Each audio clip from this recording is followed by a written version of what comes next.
వైఖరి ఎక్కడ కనబడుతుంది అంటే, నేను దేవుని నమ్మి ఉన్నాను. వాగ్దానం చేసిన దేవుని గురించి ఎక్కువగా చూసి చూసి చూసి చూసి చూసి చూసి ఆటోమేటిక్ విశ్వాసం వచ్చేస్తుంది. ఆమేన్. చెప్పండి హల్లెలూయా. మనం ఏం చూస్తామంటే, ఎవరెవరు ఓడిపోయారో వాళ్ళని చూస్తాం, వాళ్ళ గురించి ధ్యానిస్తాం, ఆలోచిస్తాం, ఎంక్వైరీలు చేస్తాం. వాళ్ళు ఎందుకు బాప్తీసం తీసుకుని ఓడిపోయారు, వీళ్ళు ఎందుకు బాప్తీసం తీసుకుని ఓడిపోయారు, వాళ్ళు ఎందుకు అలా అయిపోయారు, వీళ్ళు ఎందుకు అలా అయిపోయారు, వీళ్ళు ఎందుకు అలా అయిపోయారు, ఇలాగ ఆలోచిస్తూ ఉంటాం. అందుకనే మనలో దేవుని దగ్గర నుండి ఏమీ పొందుకోలేకుండా పోతున్నాం. జాగ్రత్తగా ఉండాలి. యేసు వైపు చూచు ఆయన ఎవరిని ఒక్కళ్ళని కూడా త్రోసివేయలేదంట. ఇందా మనం పాడాం. ఆమేన్. విశ్వాసమైన ఒక కర్త ఎవరు చెప్పండి? ఆమేన్. ఆయన్ని చూడాలి.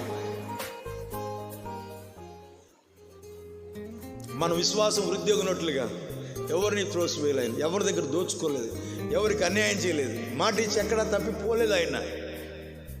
ఆమేన్. బైబిల్ మొత్తం ఆ యొక్క అద్భుతం అన్నమాట.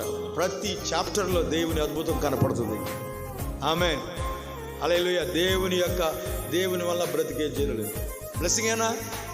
దేవుని ఆశీర్వాదం బ్రతకడం ఎంతమందికి ఆ ఆశీర్వాదం చెప్పండి. అసలు దేవుని బిడ్డలుగా బ్రతకడం, ఆయన భద్రతలో ఉండి బ్రతకడం, ఆయన నమ్మి బ్రతకడం ఎంత భాగ్యం. అందుకనే రొట్టె వలన కాదు, దేవుని నోట నుండి వచ్చే మాట వలన బ్రతకాలి. అంటే దేవుని నోట వలన విశ్వాసం వస్తుంది. విశ్వాసం వలన ప్రతి ఛాలెంజ్ని ఎదుర్కోవాలి, అధిగమించాలి. ఆమేన్.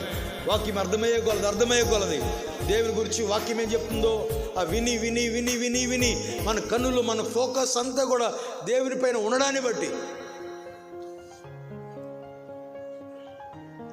ఓ ఫ్రెండ్ ఉన్నాడంట, పక్కన ఇద్దరు టీచర్స్, పక్కన ఉన్న టీచర్ ఎప్పుడు చెప్తా ఉంటాడు, చెవిలో చెప్తా ఉంటాడు, వాక్యం కంటే ఆ యొక్క చెవిలో వినేది వేరే మ్యాటర్ అయితే ఆటోమేటిక్గా ఈ విశ్వాసం పతనం అయిపోయింది. అందుకనే ఆత్మీయులతో స్నేహం చేయాలి. ఆమేన్. విశ్వాసం కలిగిన వారితో స్నేహం చేయాలి. ఎంకరేజ్ చేసే వారితో, బలపరిచే వారితో స్నేహం చేయాలి. ఆమేన్. చెప్పండి హల్లెలూయా. చెప్పండి హల్లెలూయా. అలా ప్రార్థన చేసుకో. ఎప్పుడు ఏదో ఒకటి ఆ లోకము గురించి చెప్పేవారితో కాదు. ఆమేన్. దేవుని గురించి ఆ యొక్క మాట్లాడుకునేటప్పుడు పరలోకం వినిద్ది, దేవుడు వింటాడు, దూతలు వింటారు. ఆమేన్. దేవుని గురించి నువ్వు ఏమని ఆ యొక్క కన్ఫెస్ చేస్తున్నావో, ఏం విన్నావో, నీ విశ్వాసంతో నింపబడడం, ఆ విశ్వాసంతో మాట్లాడేది వినినప్పుడు, నీ కన్నులు చూచినప్పుడు, ఆ తర్వాత శారా గర్భమును చూసినప్పుడు ఈజీ. వాళ్ళ వయసు